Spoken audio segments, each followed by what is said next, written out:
Essa parte final do capítulo, que é erros em regime permanente, né? Então, como eu tinha já dito na introdução, né? Erro, né, é aquela diferença entre a nossa referência do sistema e aquilo que de fato você tem na saída, né? Então, de uma maneira direta, né, a gente define o erro permanente como a diferença entre entrada e teste, caso você tenha, né, a gente já comentou um pouco das entradas teste, a gente falou do degrau, né? E quando t tende a infinito. Que faltou um m, né? Assim como o transitório, né, erro em regime permanente também é um parâmetro da resposta do sistema que o prodigista deve estar atento. Então, quando você for fazer o teu projeto de sistema de controle, você como um engenheiro responsável pelo projeto do sistema de controle, você, claro, deve estar atento ao regime transitório. Se o sistema tem um overshoot dentro do aceitável, se o sistema está muito lento, né? Se ele atende as características das condições, né, por exemplo, do tempo de subida. O outro parâmetro que você deve ficar atento é quanto ao erro em regime permanente. Você pode tentar projetar um sistema de tal maneira que o erro seja nulo. Ou você pode projetar um sistema para que ele fique dentro de uma faixa de erro aceitável, né? Então, além do transitório, o erro em infinito, o erro em regime permanente, é um outro parâmetro de projeto que você deve ficar atento, né? Se você queria de novo, controle de temperatura. Se você queria uma sala a 30 graus, porém a temperatura que você consegue é de 28 em regime permanente, então tem 2 graus de erro. Esses 2 graus é aceitável? Não é aceitável? Você quer zerar? Você quer diminuir? Dependendo do processo, pode ser que faça diferença, dependendo já para algumas aplicações, 28, 29 graus ou 30 graus não tem tanto problema assim, né? Tem algumas questões referentes a diminuir o erro, né? Simplesmente com o projeto do compensador, o sistema pode ficar mais lento, né? Ou simplesmente pelo ajuste de ganho, ele tende a ficar um pouco oscilatório, ou bastante, dependendo do ganho que você coloca, tá? O erro, a gente define o erro com base em algumas entradas teste, tá? Não necessariamente que o nome dessa entrada teste seja um parâmetro, como que eu posso colocar, um parâmetro físico que o nome é dado. Por exemplo, o degrau, que é o que a gente chama de uma referência de posição, né? Não é necessariamente uma posição em metros, né? É só para dizer que você tem uma entrada constante. Então, sempre que eu falar o erro de posição, eu estou falando para uma entrada do tipo degrau unitário, né? Então, as entradas teste que a gente usa é o erro degrau, a interpretação dela é posição. No domínio do tempo, a gente sabe, né, que o degrau é um vezes u de t, ou seja, ele é 0 para t menor que zero e 1 para t maior do que zero. No domínio da frequência, é 1 sobre s. A rampa é uma outra entrada teste, né? Às vezes você quer seguir um rastreamento de um objeto, né? Ou você quer fazer uma entrada um pouco mais suave, já que o degrau ele é muito uma variação muito abrupta, né? Ele passa de 0 a 1 um tempo muito curto, que dá um sobressinal elevado, né? Já a rampa você tem ela um pouco mais suavizada, então ela começa zerada e vai subindo. Então ele pode ficar uma rampa indefinidamente, ou ele pode virar uma rampa e aí sim virar um valor constante, né? Então você faz a rampa no início para dar uma suavizada aí no sistema, né? Pode ser também uma entrada para... ainda na rampa, né? A interpretação é velocidade. Então t é a nossa função rampa, né? O u de t é só para dizer então que é válido apenas para t maior do que zero, e 1s quadrado é a nossa função na frequência. A parábola seria então a outra entrada teste, que é uma referência que a gente chama de referência de aceleração, né? A função dela é 1 vezes t quadrado, ou 1 meio t quadrado, ou t quadrado sobre 2, na frequência 1 sobre s ao cubo. Então são essas entradas testes que a gente costuma utilizar, né? Então sempre que eu falar um erro de posição, você já deve saber que a entrada que a gente está comparando é para o degrau, um erro de velocidade é para uma rampa, um erro de aceleração é para uma parábola. Então essas três entradas testes que a gente tem como referência. Tá? Graficamente, então, né, como que eu meço o erro em regime permanente? Né? Vamos pegar primeiro esse caso, que essa figura está mostrando aqui para gente, um erro para uma entrada degrau unitário. Então em azul eu tenho a minha entrada degrau, né? Então você aplicou o degrau e ele fica 1 aí durante o tempo. Né? Passado o transitório, né? Ou seja, chegou em regime permanente, passou aquele TS, vamos pegar o caso do sistema em vermelho, né? Aqui é transitório, transitório, transitório. Aqui você estaria em regime permanente. Espera o tempo passar um pouco mais para de fato ele estar para você garantir que ele está em regime permanente, né? E você mede a diferença entre entrada e saída. No caso aqui do sistema C1, entrada e saída ficaram sobrepostas, né? Então, no caso do C1, o erro de infinito, eu vou colocar aqui em vermelho para diferenciar, né? Então, o erro de infinito para o C1 é zero, né? Porque entrada e saída são iguais. Já para o sistema C2, né, perceba que passado o transitório tem uma altura, uma distância aqui, graficamente falando, para o degrau unitário, né? Então, o C2, deixa eu pegar aqui a cor verde para combinar. O C2, a gente diz que ele tem um erro de infinito constante. Então, para o caso do degrau unitário, são essas possibilidades. A gente tem um erro nulo, que é o caso aqui do sistema C1, ou tem um erro constante, tá? Aqui tem um ponto importantíssimo, tá? Que eu já comentei ali na parte de estabilidade, mas erro só pode ser definido se o sistema for estável, tá? Então o sistema deve ser estável. Se ele for estável, não tem como a gente definir o erro dele, né? Já que a saída ela está sempre crescendo, ou ela está sempre oscilando, no caso do sistema criticamente estável, tá? Para a rampa, a gente tem algumas outras possibilidades, né? Então em azul a gente tem aqui a nossa entrada em rampa, tá? O sistema C1, que é o sistema vermelho, então ele perceba que ele tem uma oscilação, ele tem uma certa oscilação aqui no início, né? Então ele, aqui no início ele tem uma oscilação, né? Ele oscila também por aqui. Só que depois ele acompanha a rampa, né? Veja que passado o transitório, ele acompanha a rampa. Então no caso C1 tem um erro nulo, um erro igual a zero, né? Entrada e saída estão iguais. Já o C2, que é um sistema verde, né, passado o transitório, então ele tem aqui esse início de transitório, então ele vai subindo paralelamente à nossa entrada, né? Então, do ponto de vista de derivada, né, ele tem a mesma derivada, ele tem a mesma inclinação. Porém, né, ele não está acompanhando a entrada, né? Ele tem ali uma pequena diferença. Então ele oscila, começa a subir, só que ele sobe paralelamente, né? Ele não sobe junto. No primeiro caso ele oscilou, só que ele acompanhou a entrada, né? Então nessa situação, o C2, que está crescendo paralelamente, ele tem um erro constante. Então, um erro constante, tá? Vai oscilar e depois vai crescer paralelo. Conforme o tempo passa, ele está sempre paralelo, né? Então a distância é sempre a mesma. Já o sistema em amarelo, vou usar aqui o preto para mostrar, ele oscila aqui no início, né? Deixa eu só pegar o preto, ele oscila aqui no início, né? Passado o transitório, ele vai subir também como uma rampa, né? A entrada é uma rampa, então a resposta forçada é uma rampa. Só que ele tem uma derivada, né? A inclinação aqui é diferente, tá? Uma inclinação menor. Então a sua entrada vai subir com uma certa taxa de inclinação e esse sobe menor, né? A derivada dele é um pouco menor. Então, à medida que o tempo passa, eles vão se distanciando cada vez mais, né? E o erro sempre vai crescendo, né? Então, se a gente colocar o t tendendo a infinito, o erro vai aumentar cada vez mais, e vai um erro que tende ao infinito, né? Então, nesse caso, o C3 tem um erro infinito, tá? À medida que o tempo passa, o erro vai sempre aumentando, até que se t tender a infinito, o erro tende a infinito também, né? Então, uma situação que tem uma derivada diferente. A parábola seria mais ou menos o mesmo caso da rampa, né? Então, está sempre crescendo e por aí vai, né? Referente agora à forma da gente calcular o erro, né? A gente tem duas possibilidades, que é calcular o erro com base no sistema malha fechada. Aqui, malha fechada. Quando a gente está falando de malha fechada, a gente costuma chamar de TDS, né? Que é aquele sistema, caso vocês tenham um sistema com realimentação, né? Mais menos, você tem que calcular o equivalente malha fechada dele, que é o nosso TDS. Então você fez uma malha fechada e agora você calcula o erro. Tá? Bom, pela definição do erro, que o erro é a saída, a entrada menos a saída, tá?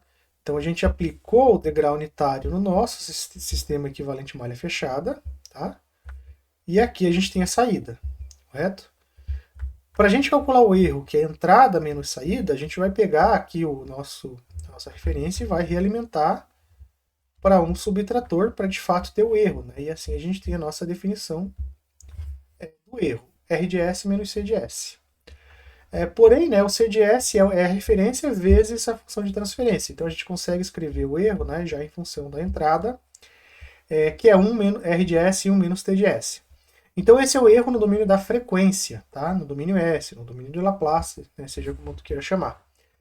Só que o que a gente está interessado nesse capítulo é o erro em regime permanente. Tá? Então como que eu calculo, a partir dessa expressão da frequência, o meu erro em regime permanente? Né? Você tem duas opções. Fazer a transformada inversa de Laplace, depois aplicar o limite de t tendendo a infinito, ou você usa o teorema do valor final, né, que é um teorema que permite para você encontrar o valor em regime no domínio do tempo a partir de uma expressão no domínio da frequência. Então, limite de S tendendo a zero, S, né, e aqui vem a nossa expressão, R de S, 1 menos T de S. Então, com essas expressões, joga aqui nesse resultado, vai te dar o teu erro com t tendendo ao infinito, né? Então aqui matematicamente está sendo colocado isso, né? O teorema do valor final, como que fica o nosso erro então, né? Um exemplo, né? Vamos supor que o t de s seja essa expressão, 5s quadrado ou 7s mais 10. Então a gente quer saber o erro para uma entrada de grau unitário. E a gente vai calcular então e jogar diretamente nessa expressão ali do t de s. Colocando então na expressão, né? A referência, no caso aqui, esse 1 vem da expressão, a referência, e aqui o t de s. Esses dois s vão simplificar. No lugar do s eu coloco 0, então aqui vai zerar, vai sobrar 1 menos 5 sobre 10, que é igual a 1 meio. Então, quando você aplicar o degrau, você vai ter um erro de 0,5, né, quando t tende a infinito. Então, graficamente, a gente tem esse gráfico. Né? Passou aqui o transitório, tá? Passou o transitório, chega em regime permanente, aí você mede, né? Aqui, ou você mede aqui, ou você mede mais para frente, né? Ele vai ser uma constante no caso, né? Tranquilinho, jogou aqui na expressão, né? Ótimo. Pode acontecer ainda de você ter um sistema de controle. Primeiro a gente vai trabalhar o erro sempre com realimentação unitária, para depois colocar a realimentação não unitária, né? Então tem um sistema aqui de controle com realimentação unitária e GDS. Como que eu posso então estar calculando? A ideia é que você não precise calcular o TDS, tá? Você poderia calcular o equivalente malha fechada, que é GDS 1 mais GDS, e aí sim colocar naquela expressão e calcular. Mas a ideia dessa parte do erro é que a gente calcule o erro olhando apenas para esse GDS aqui. Com base nesse GDS, você vai saber o erro quando você fechar a malha, tá? Então é uma coisa interessante. Você, a partir do malha aberta, está sabendo o comportamento do malha fechada, né? Malha aberta é o nosso GDS. Malha fechada é o TDS, né, que é dado então por essa expressão. Então, a partir do malha aberta, você vai saber o comportamento do sistema malha fechada, tá? Então, o erro continua sendo essa expressão, né, ou esse ponto aqui do nosso diagrama de blocos, tá? E o C de S vale E de S vezes G de S. Então, o erro está entrando aqui no bloco e aqui está saindo E vezes G de S. Tá? Então, a gente tem essa expressão para o erro. Tá? Então, veja que aqui aparece o G de S na nossa expressão, né? E, finalmente, você aplica o teorema do valor final. Então, limite de S tendendo a zero é S vezes R de S, 1 mais G de S. Essa seria a expressão geral, né, para o erro em regime permanente de um sistema a malha fechada, só que a gente não utiliza uma malha fechada, a gente utiliza uma malha aberta. E esse erro é do malha fechada. Tá? Então, esse exemplo, né, vamos calcular o erro em regime permanente desse sistema para uma entrada do tipo degrau unitário. Então, é só de novo jogar na expressão, né, do erro, já foi definido, né? Então, S, R de S, 1 G de S. Então, aqui está colocada a minha entrada. 1 mais aqui é o meu G de S. Né? Então, S com S simplifica. No lugar do S eu coloco 0. Vai sobrar 1 dividido por 1 mais 120 vezes 2, 30 vezes 4. Então, o erro é 0,047 para esse sistema. Você vai aplicar o degrau unitário, você vai ver um erro bem pequeno, né? Menor que 0,05, ok?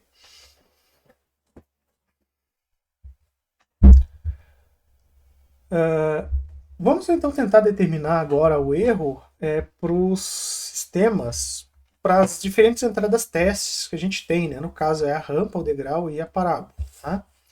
Começando então pelo degrau unitário,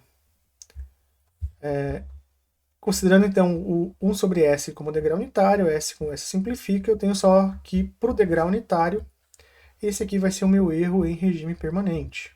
Tá? Limite de 1 dividido por 1 mais o limite de G de S. 1 dividido por 1 mais o limite de S tendendo a zero do G de S. Para a rampa, né, a gente vai fazer a mesma coisa, só que você vai usar o 1 sobre S quadrado para a tua entrada, né? Faz ali as simplificações e você chega que esse é o teu erro para uma entrada rampa. Para a parábola, a ideia é a mesma, tá? Então aqui vai ser o erro para minha parábola, certo? Então,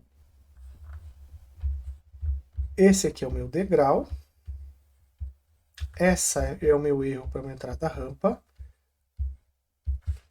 E esse é o erro para uma parábola. E a gente utiliza o erro, o degrau unitário, a parábola unitária, a rampa unitária, né? Porque dessa maneira você define um erro percentual, né? Porque se você utilizar um valor absoluto, tipo um degrau de amplitude 2, o erro que você calcula é só para um degrau de amplitude 2. Se você normalizar o degrau para amplitude 1, é como se você tivesse um erro percentual, né? Então, quando você fala que o erro é de 0,5, na verdade é um erro de 50%. Porque se você dobrar o teu degrau unitário, é claro que o erro também dobra, né? Então, mantendo as entradas unitárias, você tem uma relação percentual normalizada, né? Queira chamar dessa forma, né? E aí não precisa ficar especificando qual é a amplitude, né? Sempre é em relação ao degrau a valores unitários, então valores percentuais que no fim você obtém.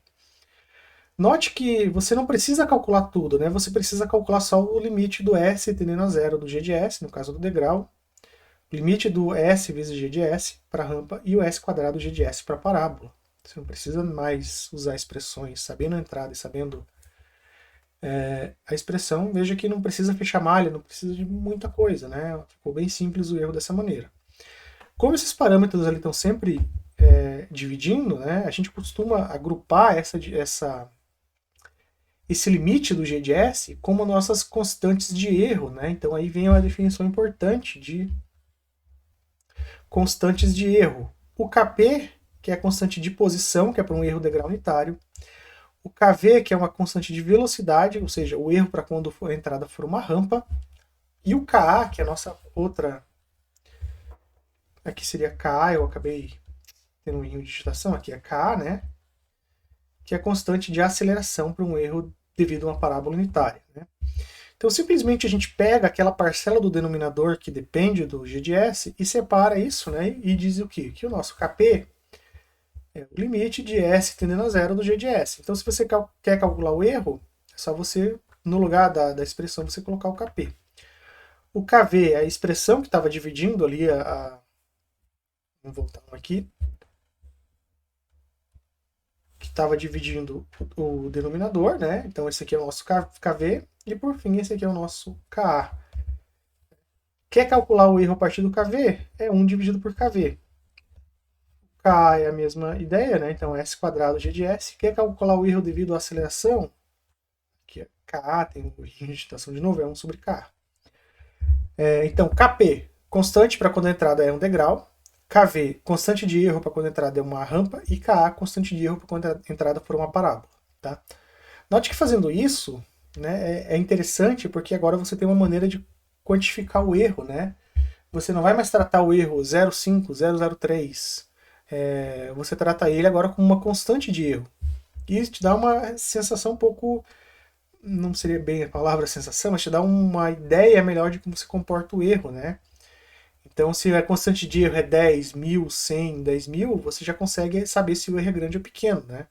Por exemplo, a constante de erro KV10, Se você melhorar o erro em 10 vezes, né, então você está diminuindo em 10 vezes o erro em regime permanente, ou seja, você está colocando o teu KV agora como 100. Então, quando você vai justificar se o erro está menor ou maior, você faz isso em termos de constante de erro, né? Porque às vezes o erro tá com valor ali pequeno, mas dependendo da situação. Só que você aumentando a constante de erro, você tem essa comparação numérica, né? Por exemplo, vamos supor que você está fazendo um projeto lá de controle 2 e você vai escrever o trabalho para o professor e você diz assim: o erro está melhor. Não, o erro não é uma forma cientificamente falando de estar escrevendo, né? A gente tem a necessidade de sempre quantificar as coisas. Então você coloca assim: a constante de erro, que era 10, foi aumentada 10 vezes, ou aumentou para tanto. Então era de 50, passou para 120. Então já fica ali implícito que o erro está menor, correto? E também aí simplifica as representações, não precisa mais levar um dividido por frações, né, etc. Então, como a constante de erro vem dividindo em todos os casos, quanto maior a constante de erro, menor é o erro. E aí também aquela sensação, né? Quanto maior, melhor. Ok? Vamos então determinar o erro dos sistemas a partir da constante de erro, tá? Então a gente tem aqui um sistema, primeiro, deixa eu só ver se eu não pulei algum, ok, sistema com um polo na origem. Então a gente tem essa função de transferência, né? E você quer saber o erro em regime permanente, é claro. A gente agora está, o erro em regime permanente não, o erro para o sistema malha fechada, então a gente está nessa situação, né? Que a gente definiu a constante de erro para essas condições, mais e menos. E eu quero saber o erro de infinito desse sistema, quando o GDS foi esse que está ali representado, né? Pelas constantes de erro. Então vamos calcular o KP, o KV e o KA. Primeiro o KP, né? Limite de S tendendo a zero. Você vai ficar aqui com um zero aqui na divisão, então deu a constante de erro infinita. Se a constante de erro é infinita, tá? Você vai fazer 1 sobre infinito, você vai ter erro nulo. Beleza? O KV, né? Como você tem esse S aqui multiplicando, você acaba simplificando com esse outro S. Você vai ter então a constante de erro 1, ou seja, o erro em regime permanente é 1. Tá? Então o KV vale 1. Para o KA, você tem o S quadrado aqui que está multiplicando, vai simplificar com um S, né? Então vai ficar 0 vezes todo o resto, vai dar 0, constante de erro infinita. Veja que o único erro que faz sentido a gente calcular, tá, é o erro do KV. Por quê? Porque o KP deu infinito e o KA deu 0. Tá? Então o único valor que você tem para calcular é o KV. Tem algum outro sistema? Com dois polos na origem. O teu KP vai dar infinito, o teu KV vai dar infinito, mas o teu KA vai dar constante. Então nesse caso, a única constante que vale, a única constante de erro que a gente teria que calcular é o nosso KA. Antes da gente entrar então nesse tipo numérico, tá? Percebeu que quando o sistema tem um polo na origem, né, ou seja, o S ali sozinho, o erro para a rampa é constante, para o degrau é zero e para a parábola é infinito. Dois polos na origem, tanto o erro para o degrau quanto o erro para a rampa são zero, mas o erro para a parábola é constante. Aqui é 1 sobre 1, né? Tem uma digitação de novo. Então perceba que o erro constante, o erro zero, o erro nulo, está diretamente ligado com quantos polos o meu sistema tem na origem, né? Então, por exemplo, o primeiro sistema, pela distribuição de polos e zeros dele, ele tinha aqui um polo na origem, né? E outros dois polos por aqui. Então, esse polo na origem, ele se comporta como um integrador. Por quê? Porque você dividir por S, na verdade, você está fazendo uma integração, né? Então é como se cada polo na origem tivesse uma integração do sinal à frente, né? Essa característica, então, de quantos polos a gente tem na origem está ligado com a constante de erro que eu quero calcular. E quantos polos eu tenho na origem é o que a gente chama de tipo numérico do sistema. Então, o teu sistema é um tipo 0, é um tipo 1, é um tipo 2. Se o teu sistema não possui polos na origem, a gente diz que é um sistema do tipo zero, tá? Porque ele não tem nenhum integrador no caminho à frente. Um sistema do tipo 1, ele vai ter um polo na origem. O sistema do tipo 2, dois polos na origem, como é o caso desse sistema S quadrado que apareceu ali, né? Então o tipo do sistema, o tipo numérico dele está ligado com a constante de erro que eu estou querendo calcular. Eu quero dizer o seguinte, eu não preciso dizer para vocês, calcule o erro para a rampa, calcule o erro para o degrau, calcule o erro para a parábola. Isso não é necessário falar. É só você olhar o tipo numérico do sistema e saber que para aquele tipo numérico tem uma constante de erro associada, né? Vamos começar pelo tipo zero. No tipo zero, onde você não tem integradores, não tem polo na origem, tá? Perceba que não vai ter, no caso aqui do KV, não vai ter nenhum S para simplificar com esse S da expressão do limite, não tem outro S também para simplificar com a expressão do limite. Então, tanto KV quanto KA vão dar valores aí zeros, ou seja, vai dar erro infinito. Então, a única constante que faz sentido calcular é o erro para o degrau unitário. Então, no tipo zero, né, KP vai dar um valor constante, tá? KV e KA vão dar zero, ou seja, erro para o degrau e erro para a rampa e erro para a parábola vão dar infinito, tá? Adicionei um polo na origem, tá? Com a medida que quando você adicionar um polo na origem, que aí você tem a característica do sistema tipo 1, aí o erro para o degrau unitário vai zerar, né? O erro para o degrau unitário vai zerar. Se o sistema tem um polo na origem, não faz sentido você calcular o erro para o degrau, porque o erro vai dar sempre nulo. Independente do que você tenha de polo, zero, ganho, né? O erro vai dar sempre nulo. Então não faz sentido você calcular o KP. Faz sentido você calcular o KV, tá? Que é o erro, que é a constante de erro que vai dar constante. O KP vai dar infinito e o KA vai dar zero, né? Se o KP é infinito é porque o erro é nulo, se o KA é zero é porque o erro é infinito. Acrescentei mais um integrador, né? Aí você sobe mais uma constante de erro. Então, o sistema do tipo 2, a única constante que faz sentido você calcular é o KA, né? Porque as outras demais vão dar infinito, porque vai dar o que caracteriza um erro nulo, tá? Então, sabendo ali o tipo numérico do sistema, a gente já sabe qual é a constante de erro associada a ele, né? Eu posso dar um enunciado no problema com a seguinte questão: calcule a constante de erro do sistema baixo. Eu não preciso dizer para você qual é a constante de erro. Você vai olhar para o seu sistema e você vai ver quantos integradores, quantos polos eu tenho na origem, né? Ou seja, qual é o tipo numérico do sistema. Ele não tem nenhum polo na origem, então ele é do tipo zero, você calcula só o KP. Ele tem um polo na origem, né? Um polo na origem você calcula o KV. Dois polos na origem você calcula o KA. Combinado? É bem tranquilo essa questão do tipo numérico, que apesar de tranquilo, é um conceito importante, né? Porque você costuma se deparar muito aí nos livros de controle, né? Tipo numérico. O que é um tipo numérico? Às vezes pode passar batido essa explicação, né? De onde que vem isso, ok? Também aqui um ponto que eu queria também fazer um comentário interessante, né? Que a gente costuma dizer que sistemas de controle, apenas o integrador, que é o cara que zera o erro, né? Então, o PI, que é o controle proporcional integral, vai zerar o erro. A única maneira que você tem para zerar um erro, né? É você colocar um polo na origem.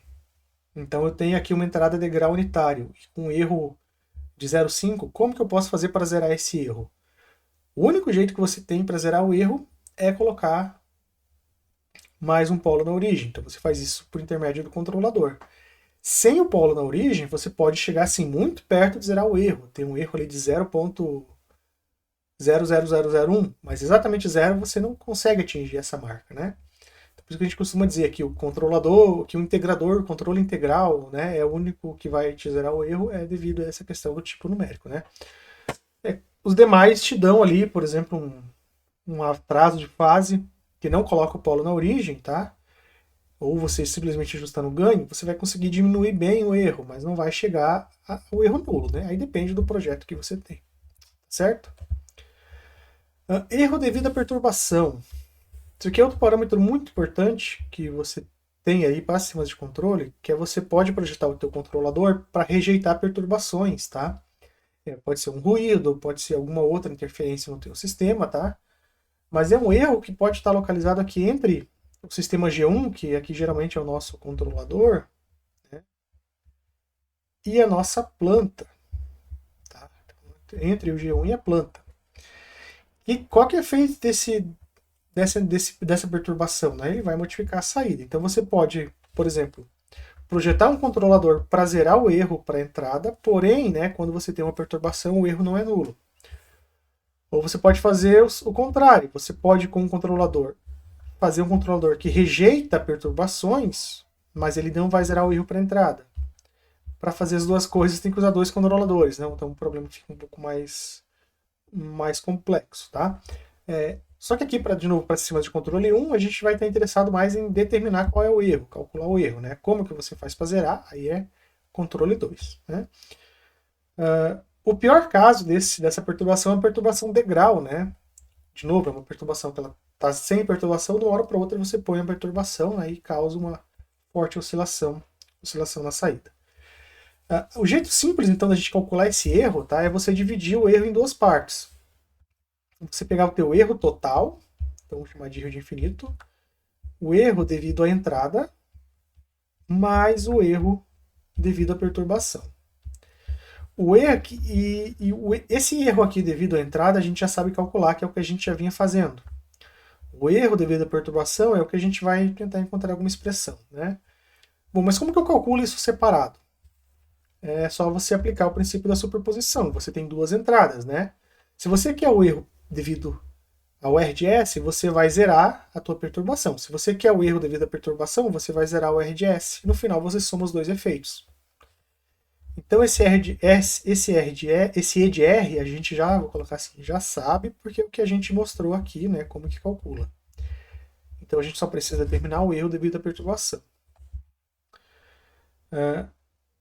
Aqui está o somatório dos dois erros, né? Então, esse aqui é o que a gente já, vamos colocar assim, conhece, que é o erro do RDS, é o erro que a gente conhece. E esse aqui a gente não sabe qual é. Então, como que eu posso calcular esse erro? Tá? Se você zerar esse erro devido à perturbação, a entrada do sistema para calcular o erro devido à perturbação, né? Então aqui vai ser zero. Então é como se a entrada viesse direto e passasse por aqui para ter o erro de S, tá? Então vamos tentar só reagrupar esse diagrama de blocos para ficar de uma maneira que a gente está mais familiarizado, né? Então você tem aqui a tua entrada, que no caso aqui a entrada é a perturbação. Ela entra num somador, né? Do somador ela vai para planta. Ela vai para o G2.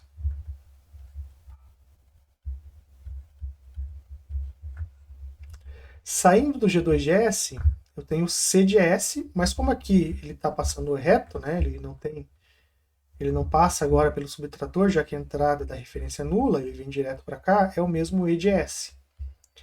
Então esse aqui é o meu E de S. O erro de S ele entra no G1, tá? Ele vai entrar aqui no meu G1 e vem nessa outra porta, eu vou fazendo torto do somador. Então eu tenho mais. Aqui, só para manter a realimentação negativa, que é o que a gente está mais habituado, eu vou colocar o sinal negativo aqui, porém eu também coloco o negativo aqui para manter a igualdade, né? Como geralmente a gente está interessado no erro em módulo, né, não tem muita diferença. Né? Um erro negativo quer dizer que a tua saída ultrapassou a entrada. Um erro positivo quer dizer que a tua entrada, a tua saída está menor do que a tua entrada. Então a gente vai reagrupar o sistema dessa maneira, né? E aí sim, se você fizer um equivalente malha fechada, vamos colocar assim, um TS, linha, tá? E depois fazer o limite desse TS com S tendendo a zero, você vai ter, né, T de S aqui, né? Você vai ter o teu erro devido à perturbação, né? E você tem ali a tua parcela. Trabalhando um pouco de álgebra, né? Aqui da álgebra de blocos. Então esse aqui é o meu erro de S, e esse aqui é o meu erro de S tendendo a zero, ou seja, quando S tende a zero, ou seja, quando T tende a infinito. Só reagrupando essas expressões para ficar de maneira mais fácil de enxergar, eu tenho essas duas parcelas. Ó. Tem a primeira parcela que depende ali do G2, tá? E tem a parcela que depende do G1, para quando o D de S por um degrau unitário, que é o que geralmente a gente está interessado. A gente está interessado em saber a perturbação por um degrau, né? Que seria o pior caso. Né? A rampa e a parábola não são os piores casos devido à transição suave, né? Apesar o erro, a perturbação ela não fica sempre ativa, né? Ela vem como um sinal de ruído, por ali fica. Então a gente sabe agora o erro devido ao degrau unitário. Isso aqui seria um erro geral, vou colocar essa perturbação qualquer, você pode jogar nessa expressão, né? Só que ela é um pouco grande, tá? E aqui embaixo é o erro para o degrau unitário, perturbação em degrau. Então você tem as duas parcelas separadas, a parcela da entrada e a parcela da perturbação. Então, como a gente estava trabalhando, né, as nossas constantes Kp, Kv e Ka, elas foram obtidas, né, foram determinadas com realimentação unitária. E se o meu sistema não for realimentação unitária, como é que eu posso estar determinando essas constantes de erro? Você pode tentar fazer o equivalente malha fechada e calcular o CDS, ou você pode fazer o seguinte, que é pegar esse teu diagrama de blocos com realimentação e achar um diagrama de blocos equivalente, só que com realimentação unitária. Então você vai colocar a entrada, vamos colocar aqui um G equivalente e faz uma realimentação unitária negativa. Então, esses dois sistemas são equivalentes, tá? Um é igual ao outro. Então a gente determina o G, primeiro o G equivalente, e depois usa as expressões do Kp, Kv e Ka que a gente conhece. Tá? Outra questão importante, para você saber o tipo numérico do sistema, se é tipo 0, tipo 1 ou tipo 2, não é olhar esse G de S, tá? Porque você tem aqui uma realimentação H. Você vai ter que olhar esse G equivalente. Então você tem que olhar se o G equivalente tem polos e zeros na origem, ou melhor, desculpe, polos na origem, né? Um polo na origem tipo 0, dois polos tipo... Desculpe, um polo na origem tipo 1, nenhum polo tipo 0, dois polos tipo 2, tá? Então é a partir do G equivalente que você vai determinar isso. Como que eu determino então o G equivalente? Ali no NISE tem passo a passo como que tu chega nisso, né? Eu estou colocando aqui a versão final. Mas é basicamente trabalhar um pouco de álgebra de blocos e você encontra isso, tá? Então o teu G equivalente é o G de S 1 mais G de S é K de S, até aqui a gente teria, né, o nosso equivalente malha fechada, menos o G de S, que daí te dá o teu G equivalente, tá? Então aí depois você usa, por exemplo, o KV, limite de S tendendo a zero, S vezes o G equivalente, tá? Mesma coisa, o KP, o CASP, que são suas devidas expressões. O tipo numérico do sistema, tá? Vou colocar tipo N, também é determinado com base nesse G equivalente. Tá? Então fica aí uma forma simples de você determinar a constante de erro, mesmo, né, se o teu sistema não tiver realimentação unitária. Então a parte de erro em regime permanente e estabilidade é essa que eu passei, né? Tem a lista de exercícios ali com algumas questões, mas basicamente você já sabe quando teu sistema é estável, você já sabe o critério de estabilidade, você já sabe erro de regime permanente, você já sabe aí trabalhar com sistemas que têm algum tipo de realimentação, né, os sistemas compostos aí por mais de um bloco.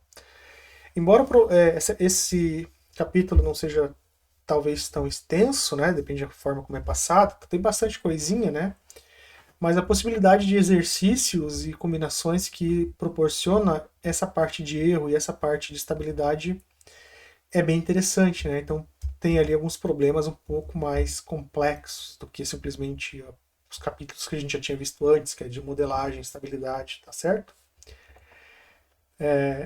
Então as referências que eu deixo aqui são as de sempre, né? O NISE, que é o nosso livro básico, tá? O OGATA também seria uma bibliografia básica, o que tem no NISE tem no OGATA. E esse livro aqui do Clever, que é a parte de modelagem e alguma parte de simulação. Certo, pessoal? Obrigado aí por ter assistido, né? E bons estudos. E até a próxima.